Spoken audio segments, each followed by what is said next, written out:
Это мой сахар. Здесь дофига, вы сами видите. И далеко не все я покупаю сама.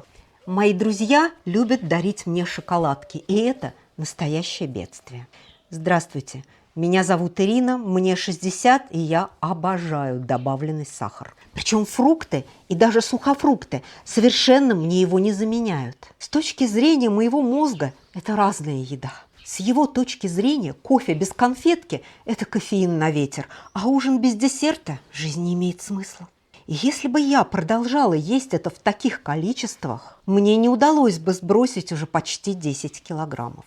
Дорогие сладкоежки, сестры по несчастью, не переключайтесь, я не буду призывать вас выбросить ваши драгоценные запасы на помойку и никогда больше не брать в рот конфетки. Хотя многие именно так и делают. Напишите в комментариях, кто так сделал и сколько продержались. Я тоже пробовала не держать в доме сладкого. Расскажу, что из этого вышло и как я в результате пришла к более щадящему способу контроля сахара. Я и сахар – это давняя любовь. С самого советского детства, когда конфет в свободном доступе в доме не было, они появлялись иногда и выдавались мне поштучно. Как только я дорвалась до собственных денег и возможности купить в магазине что угодно, я стала покупать шоколад тоннами. В 90-х широкой публике мало было известно о вреде сахара. Кроме одиозных «зубы испортишь» и от шоколада прыщи. Я лет так до 50 с лишним была худая, независимо от того, что ела, так что никаких неудобств мне поедание конфет не доставляло. А вот удовольствие море. Когда я после тяжелого рабочего дня садилась в машину, чтобы простоять 2 часа в пробке, безрадостное мое существование скрашивало только плитка шоколада. К этому прибавлялись конфеты и печенье с кофе в офисе перед компьютером. А вечером после ужина у телевизора пара зефирок завершала прекрасный день, пока я не узнала, что сахар, помимо высокой калорийности, довольно эффективно повышает количество плохого холестерина. В моей семье генетически у всех повышен холестерин, поэтому избыточный сахар для меня просто опасен. Но даже у тех, кто раньше не имел проблем с холестерином, в менопаузе он может повышаться. Кроме того, избыток быстрого сахара может способствовать накоплению жира в печени, то есть жировому гепатозу печени. Ну и, наконец, он часто является виновником накопления висцерального жира, источника системного воспаления и многих проблем в организме, включая инсулинорезистентность. Ну и что теперь с этим делать? Выбросить? Это ж яд в чистом концентрированном виде. Я так и сделала. Решила не покупать больше добавленный сахар и установила строгие рамки. 1 небольшой финик утром с кофе 30 калорий и 1 кусочек черного шоколада на стевии вечером 9 калорий. Это были мои не единственные ограничения, потому что я к тому времени на заедании стресса и малой подвижности после травмы колена неожиданно для себя набрала 9 килограммов. Но это другая история. Я решила, что раз в неделю буду устраивать себе разгрузочный день и съедать пару конфет или маленькую шоколадку, чтобы мозг не чувствовал, что его лишили сладкого навсегда. Но мозг не желал ждать выходных.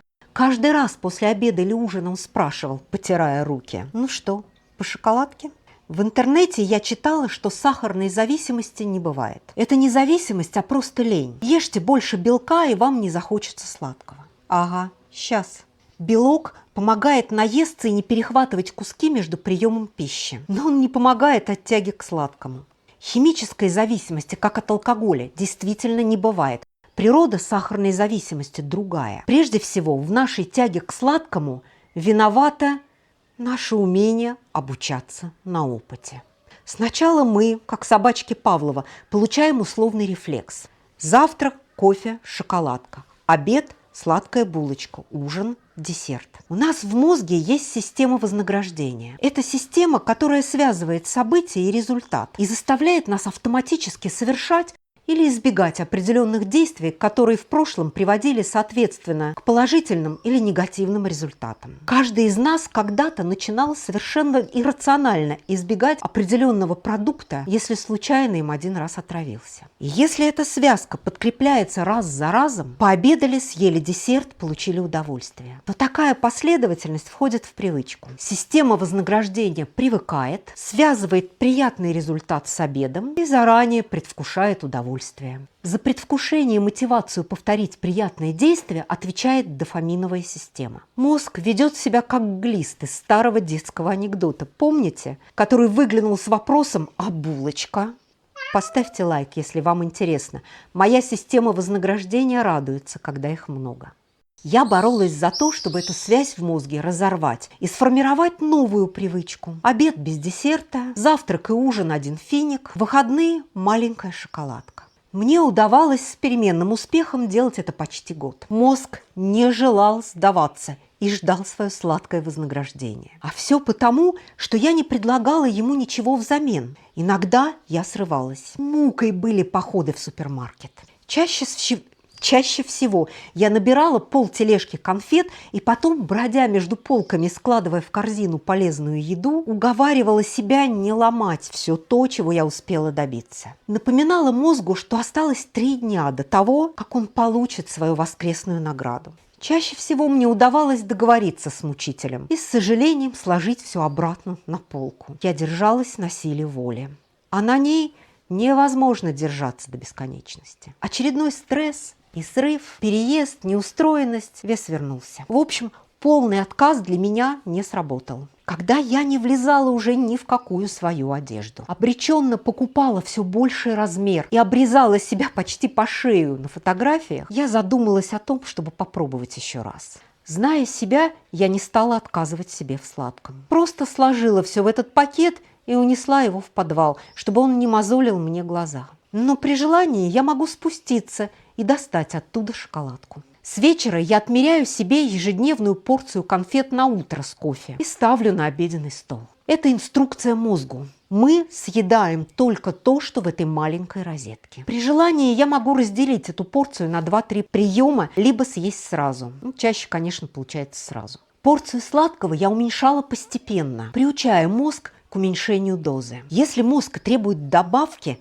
я не тороплюсь бежать в подвал. Опыт говорит, что чаще всего, если не противиться этому желанию активно, а просто ничего не предпринимать и смотреть на него как на волну, наблюдать, как она накатывает, попить воды, заняться чем-то другим, минут через 15 она отхлынет сама. Попробуйте, это реально работает. Я ничего себе не запрещаю. Шоколад доступен в любой момент. Я спрашиваю себя, я наелась? Если ответ «да», то это бунтует система вознаграждения. Попробуем переключиться и переждем. Нужно сформировать новый ритуал, завершающий обед. Не бороться с десертом внутри еды, как я это делала, а менять конец приема пищи. Каждый раз после еды что-то делать, выполнить короткую задачу, пойти на 10-минутную прогулку, почистить зубы, и тому подобное. Я после обеда перестала пить кофе за обеденным столом, а стала уносить его в пластиковом закрытом стакане к компьютеру, сигнализируя мозгу, что обед закончен. Нашла маленькие карамельки на стевии, которые можно долго гонять во рту, а калорий в них мало. Карамелька с кофе у компьютера – это теперь мой новый ритуал. Смысл в том, чтобы сформировать и закрепить новую привычку. Если каждый раз после обеда будет какой-то завершающий шаг, старая связка начнет слабеть. Если вы будете пытаться просто запретить себе сладкое, вы сорветесь. Я не перестала есть сладкое. Я разорвала связку кофе-шоколад и в результате стала его есть в значительно, просто несравнимо меньших количествах. Издеваться над собой я не хочу. Жизнь и так достаточно тяжелая. Подписывайтесь на канал. Здесь много интересного для тех, кто хочет похудеть без стресса и потери сил. Кстати, стресс – это самое сложное в контроле сахара. Не сорваться в сахарный запой, когда на работе нервотрепка. Дети дают прикурить, родители болеют. Да еще и менопауза со своими приколами. Вот это действительно задача уровня Нобелевской премии. Приливы, плохой сон – это стресс. Усталость – стресс. Диета, предполагающая голод и отказ от любимой еды – это тоже стресс. Даже внезапная сильная радость может быть воспринята организмом как стресс, потому что она тоже запускает адреналиновую реакцию. По сути, любое событие, выбивающее нас из привычной колеи, это стресс. А какой самый быстрый и доступный способ улучшить состояние? Правильно, шоколадка. Сладкое дает быстрое, приятное ощущение, и мозг его запоминает как и причинно-следственную связь. И бороться с собой становится крайне сложно, потому что в этот период против нас играет уже целая команда. К системе вознаграждения присоединяется опиоидная система, которая успокаивает. В результате формируется петля стресс, сладкое, облегчение, повторение. Приятным ощущением, которое мы получаем от сладкого, как и от других вещей, которые нам нравятся, не обязательно еды, мы обязаны эндорфинам, опиоидам, которые вырабатывает наша опиоидная система. Но им мы также обязаны закреплением связки сладкий десерт, облегчение, повторение. Дело усложняется тем, что в менопаузе из-за недостатка эстрадиола мы легче входим в стресс и дольше из него выбираемся. Серотониновая система, которая в норме должна тормозить возбуждение, работает хуже. А рецепторов в префронтальной коре, отвечающих за в том числе самоконтроль и торможение импульсов, становится меньше. Так что автоматически схваченная на нервике конфетка – это не наша вина, просто наша префронталка не успела затормозить импульс. Напрашивается естественный вывод. Чтобы снять тягу к сладкому, петлю надо как-то разорвать. И такие способы есть. Я их успешно использую. Сейчас расскажу. Петля труднее всего рвется там, где сладкое перестало быть просто едой, а стало способом успокоиться и снять напряжение. Значит, нужно, во-первых, найти другой способ получать нужные нам эндорфины, во-вторых, успеть перехватить импульс и активировать префронтальную кору, и в-третьих, перевести сахар из категории награда и лекарства в категорию просто еда. Звучит вроде понятно и просто, но как это сделать?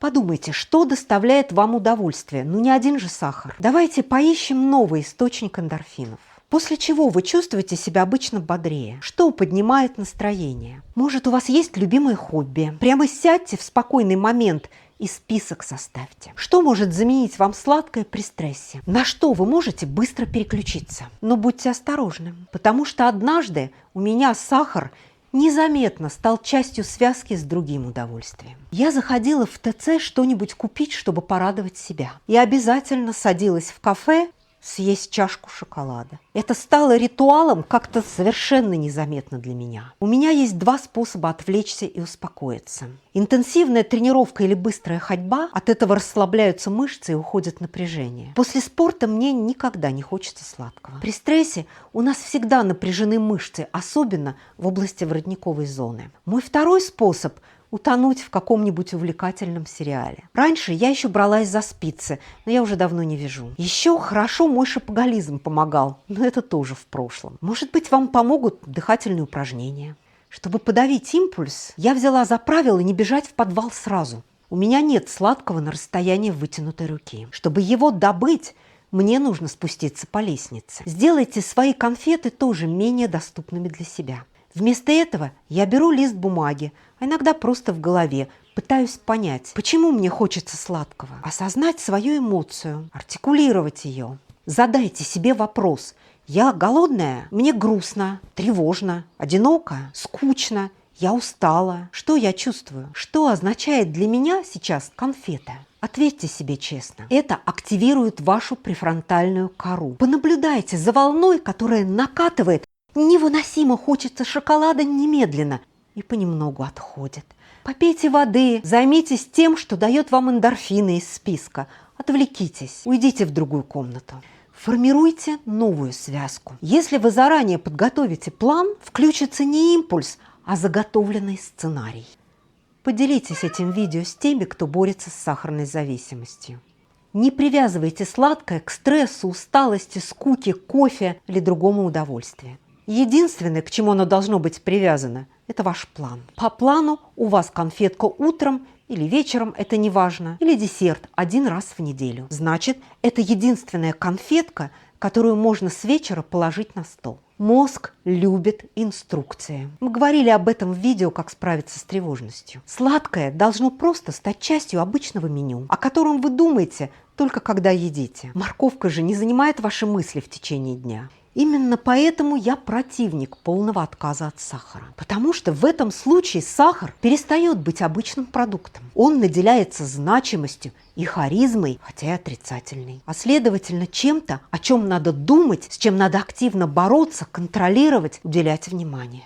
Направьте силы на то, чтобы нормализовать сон и снизить тревожность. Когда мы не высыпаемся, сил на то, чтобы противостоять искушениям, у нас совсем мало. И не доводите до сильного голода. Есть большой риск, что сладкое станет самым быстрым способом его утолить. Подписывайтесь, жмите колокольчик. До свидания.